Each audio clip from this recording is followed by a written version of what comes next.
দেখো বন্ধুরা, আমি এখন এসেছি আলু খেতে। এই যে এপার ভাগটা ওপারের ভাগটা এভাবে আলুর ভাট লাগানো হয়েছে। প্রতি বছরই আমাদের আলু চাষ করা হয়। দেখো লাইন দিয়ে গাছগুলো লাগানো হয়, আর এই মাটির ভেতরে আলু থাকে, খুঁড়ে খুঁড়ে পরে বার করে নিতে হয়। প্রায় অনেক দিনই আমরা এই চাষের আলু খাই, কিছু বিক্রিও করে দেওয়া হয়। দেখো আলু গাছের মাঝখানে মাঝখানে বিট গাছ, তারপরে ওলকপি গাছ, এই সমস্ত গাছগুলো বসানো হয়। এই আলু গাছের এই যে ডগগুলো কেটে নিয়ে ভাজা করে শাকের মতো খাওয়া হয়, সেটাই আজকে তোমাদের দেখাবো। দেখো এইভাবে দুটো তিনটে পাতা কচি কচি হবে, এরকম তুলে নিতে হবে, নিয়ে কুচিয়ে ভাজা করলে খুব সুন্দর খেতে লাগে। তোমরা কারা কারা আলু শাক ভাজা খেয়েছো অবশ্যই কমেন্ট করে বলবে। বেশ অনেকটা আলু শাক আমি তুলে নিয়ে এসেছি, এগুলো আজকে ভাজা করা হবে।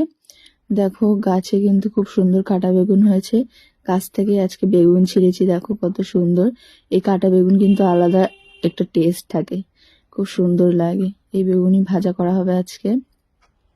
আজকে পূর্ণিমা লেগে আছে, পূর্ণিমাতে আমাদের বাড়িতে পুজো করা হয় আর নিরামিষ খাওয়া হয়, তাই গাছের এই সমস্ত সবজি তুলে রান্না করা হবে। দেখো গাছে কি সুন্দর কচি কচি তুরুল হয়েছে।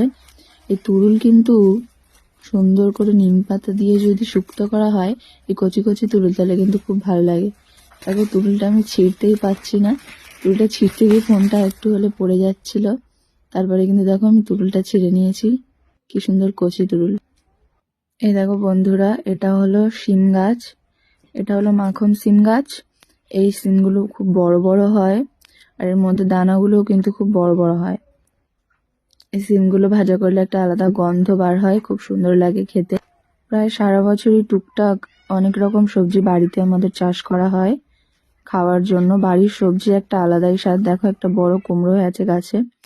আমার রান্না হয়ে গেছে, এটা আলু শাক ভাজা, আর এটা আলু দিয়ে সিম দিয়ে ভাজা করা হয়েছে, আর যে বেগুনগুলো তুলেছিলাম ভাজা করা হয়েছে, আর তার সাথে করেছিলাম টমেটো আলু সেদ্ধ আর একটুখানি।